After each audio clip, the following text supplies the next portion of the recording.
Assalamualaikum warahmatullahi wabarakatuh and good morning everyone. We are from group 6. My name is Fadli Umaji And I am Rahmawati Latama. and today we are going to present the research and development by Dick and Carey.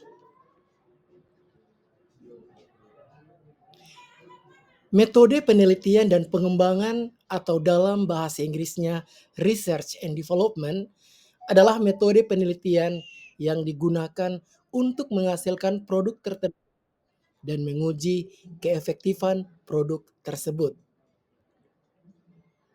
Ada beberapa macam model penelitian pengembangan.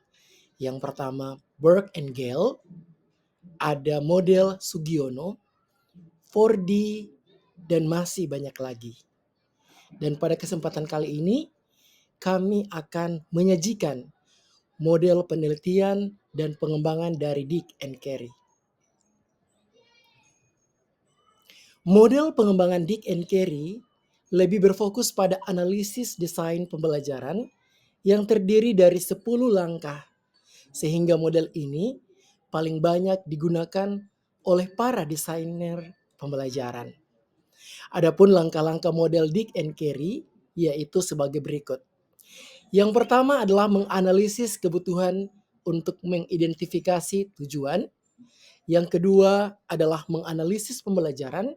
Yang ketiga, menganalisis pembelajar atau peserta didik dan konteks pembelajaran. Yang keempat, merumuskan tujuan unjuk kerja. Yang kelima, mengembangkan instrumen penilaian. Yang keenam, mengembangkan strategi pembelajaran. Yang ketujuh, mengembangkan dan memilih bahan ajar. Yang kedelapan, merancang dan melaksanakan evaluasi formatif. Yang kesembilan, melakukan revisi terhadap program pembelajaran. Dan yang terakhir atau ke-10 adalah merancang dan mengembangkan evaluasi inovatif. Tahapan pengembangan Dick and Carey yang pertama adalah analisis kebutuhan. Pada tahap awal model ini adalah melakukan analisis kebutuhan yang akan melahirkan sebagai tujuan umum pembelajaran. Misalnya, menganalisis kompetensi yang harus dimiliki oleh peserta didik. Kegiatan pada tahap ini dengan melakukan kegiatan riset awal dengan berbagai metode seperti survei, observasi, dan diskusi kelompok kecil. Tahapan yang kedua adalah analisis pembelajaran. Setelah melakukan analisis kebutuhan dan menentukan tujuan umum, langkah selanjutnya adalah analisis pembelajaran yang merupakan penjabaran spesifik dari tujuan umum pembelajaran. Produk dari tahap ini adalah menghasilkan sebuah diagram yang berisi tentang ikhtisar apa yang perlu dikuasai oleh peserta didik untuk mencapai tujuan utama pembelajaran. Tahapan yang ketiga adalah menganalisis pembelajar dan konteksnya. Pada tahap ini, analisis karakteristik peserta didik yang akan belajar dan konteks pembelajaran. Selanjutnya, analisis konteks yang meliputi kondisi-kondisi terkait dengan keterampilan yang dipelajari peserta didik dan situasi tugas yang dihadapi peserta didik untuk diharapkan pada pengetahuan dan keterampilan yang dipelajari. Pada tahapan keempat yaitu analisis pembelajaran. Setelah melakukan analisis kebutuhan dan menentukan tujuan umum, langkah selanjutnya adalah analisis pembelajaran yang merupakan penjabaran spesifik dari tujuan umum pembelajaran. Produk dari tahap ini adalah menghasilkan sebuah diagram yang berisi tentang ikhtisar apa yang perlu dikuasai oleh peserta didik untuk mencapai tujuan pembelajaran. Untuk tahapan kelima, 6, 7, 8, 9, dan 10 akan dilanjutkan oleh rekan saya, Ibu Rahmawati Latama. Baik, saya akan melanjutkan tahapan berikutnya. Tahapan kelima, mengembangkan instrumen penilaian.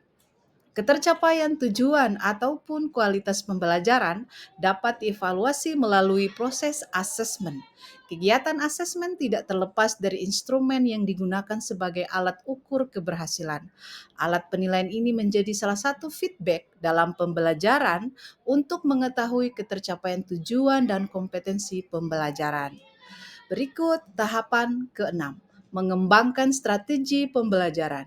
Strategi pembelajaran yang dipilih adalah strategi pembelajaran yang dapat dijadikan media transformasi. Terdapat 5 komponen belajar menurut Dick and Carey, hasil modifikasi dari konsep strategi pembelajaran yang disebut Five Event of Instruction yang dikemukakan oleh Gann, yaitu aktivitas awal, penyajian materi, partisipasi peserta didik, asesmen, dan yang kelima adalah follow through activities. Tahapan ketujuh, pengembangan bahan ajar.